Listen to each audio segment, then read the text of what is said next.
మోదీ 3.0 చాలా ఎక్స్‌పెక్టేషన్స్ తోటి బడ్జెట్ ప్రసంగం అంతా మొదలైంది.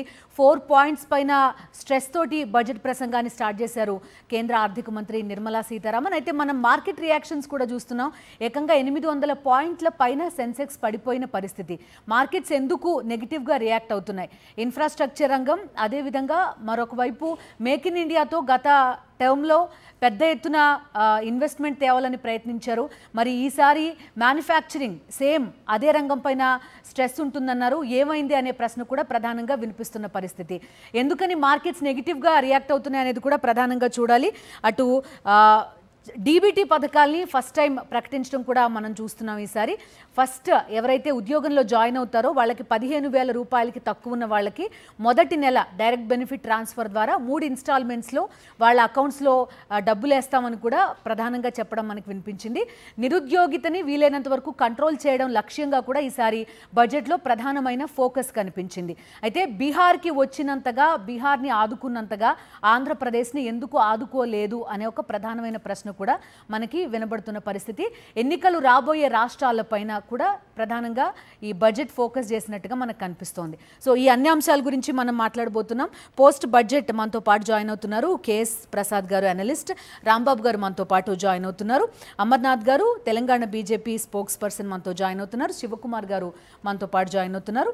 అదేవిధంగా పురుషోత్తం రెడ్డి గారు మనతో పాటు లైవ్లో అందుబాటులో ఉండబోతున్నారు.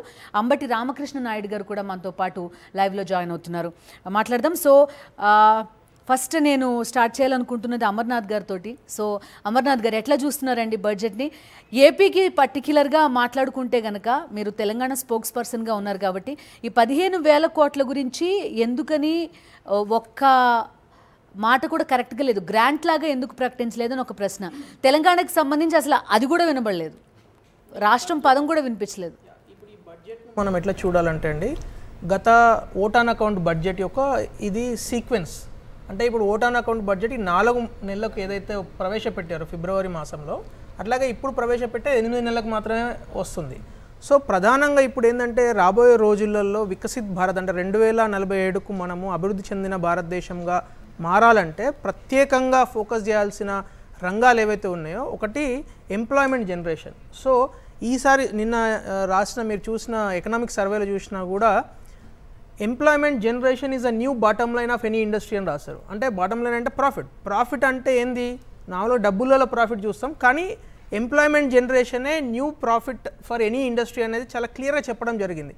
అట్లాగే రెండో మాట ఏం చెప్పారంటే corporate social responsibility, all the companies ఏవైతే ఉన్నాయో వాటికి సంబంధించిన కార్పొరేట్ సోషల్ రెస్పాన్సిబిలిటీని కూడా ఇన్నోవేషన్కు, ఎంప్లాయ్మెంట్ జనరేషన్కు ఉపయోగించాలనేది చాలా క్లియర్గా వాళ్ళు చెప్పడం జరిగింది. అయితే మీరు అడిగిన 2 ప్రశ్నలు ఏవైతే ఉన్నాయో, మొదటి ప్రశ్న ఏంటంటే ఈ గవర్నమెంట్ యొక్క ఫోకస్ 8 నెలలే ఉండబోతున్నది కాబట్టి ట్యాక్స్ స్లాబ్స్లో పెద్దగా చేంజెస్ తీసుకురాలేదనేది నా అభిప్రాయం.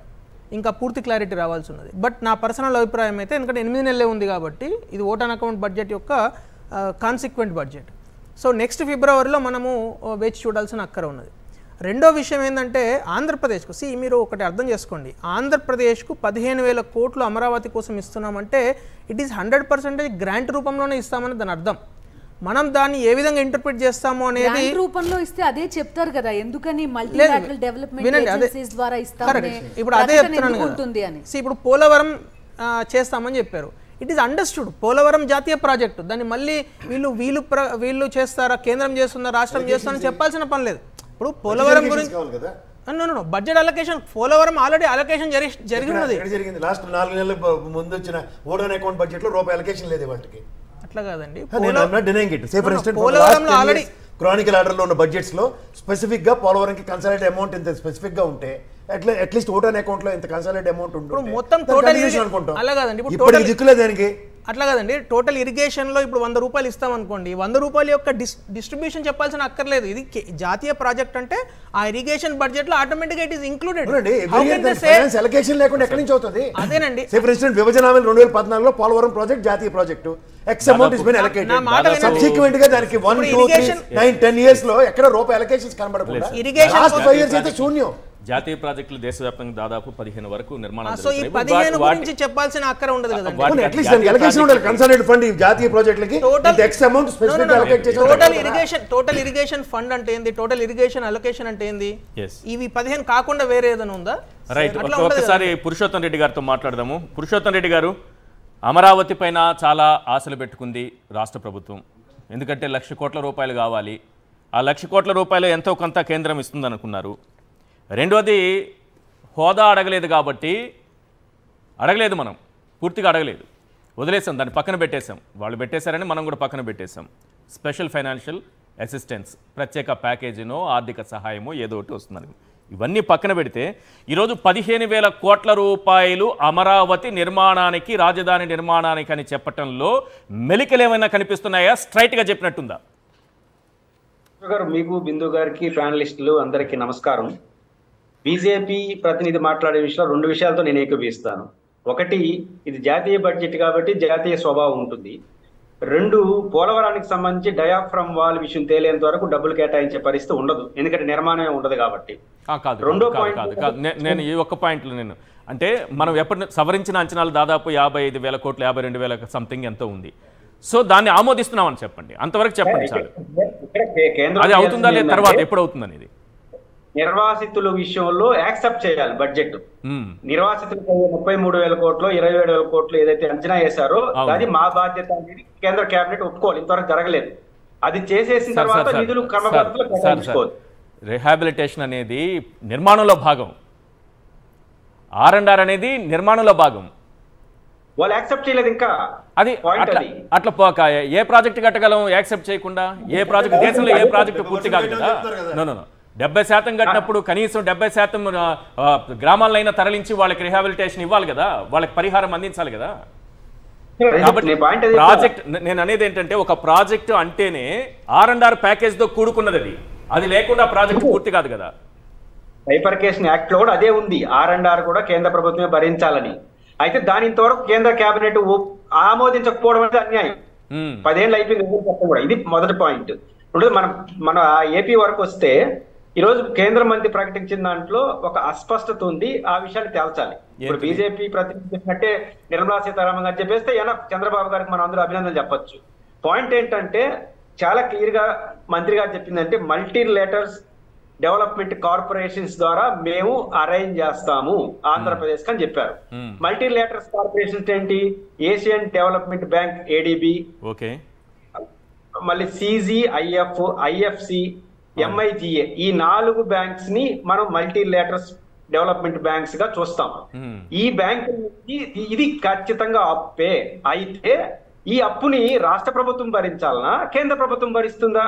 ఇప్పుడు కేంద్ర ప్రభుత్వం భరించేట్టుగా ఉంటే మళ్ళీ ప్రత్యేకించి ఈ బ్యాంకుల ద్వారా అరేంజ్ చేస్తామని చెప్పాల్సిన అవసరం లేదు. ఆ బ్యాంకుల ద్వారా కేంద్రం డబ్బులు తీసుకొని బడ్జెట్ లో కేటాయించేవచ్చు. ఒకటి సార్, దేశంలో జరుగుతున్నటువంటివి అంతర్జాతీయ సంస్థల నుంచి అప్పులు తీసుకొచ్చి ఏదైనా ప్రాజెక్ట్ నిర్మిస్తే దేశవ్యాప్తంగా అనేక సందర్భాల్లో జరిగినవి కొన్ని విశ్లేషించుకుంటే ఒక్కొక్కసారి కేంద్రం 60% భరిస్తుంది, రాష్ట్రం 40% భరిస్తుంది.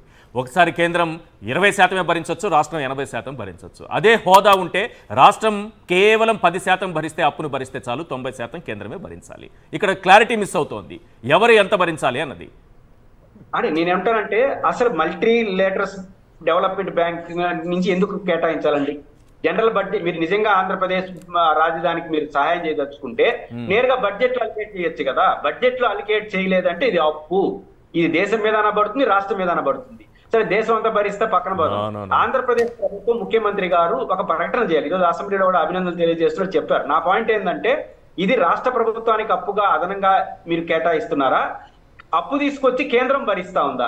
ఈ రాష్ట్రానికి కానీ అప్పుగా భరిస్తే అదనపు సొమ్ము వస్తుంది. ఈశ్వర్ గారు, ఇప్పటికి FRPM లిమిట్స్ ప్రకారం 40,000 కోట్ల నుంచి 45,000 కోట్లు మనం తెచ్చుకోవచ్చు. ఇప్పుడు అదనంగా 15,000 కోట్ల అప్పు అయితే ఏమవుతుంది? 60,000 కోట్ల అప్పుగా మారిపోతుంది రాష్ట్రానికి. ఇది చాలా మొయ్యలేని భారంగా రాష్ట్రం అయిపోతుంది.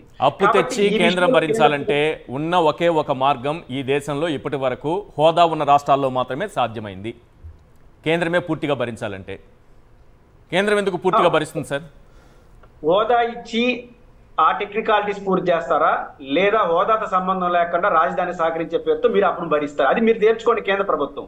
ఆంధ్రప్రదేశ్ ముఖ్యమంత్రి గారు ఆన్ రికార్డు చెప్పాల్సింది ఏంటంటే ఇది కేంద్ర ప్రభుత్వం భరిస్తుంది అప్పు, మనకు భయం లేదు అని చెబుతూ అవసరమైతే మళ్ళీ కేంద్ర ప్రభుత్వాన్ని అడగాలి మీరు భరిస్తారా, భరించేది అంటే థ్యాంక్స్ చెప్పండి, భరించకపోతే కుదరదు మీరు అని చెప్పి మీరు ఖచ్చితంగా తీర్మానం చేయండి. ఈ విషయం తేల్చకపోతే ఈ మొత్తం పాపంలో మనం కూడా భాగస్వాములు అవుతామన్న విషయం